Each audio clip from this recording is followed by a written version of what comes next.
আমি তোমাদেরকে class 9-এর lesson 6-এর English গল্পটা স্টোরিটা তোমাদেরকে বলছি।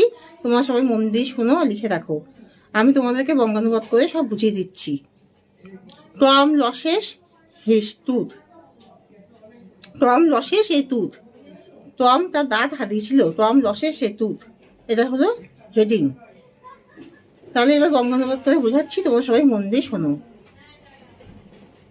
It is a miserable for Tom when the morning of Monday is beginning, and that it is beginning the other's week was his suffering, and he is laying on bed. What is the symptoms? His ailments, and he stay in home.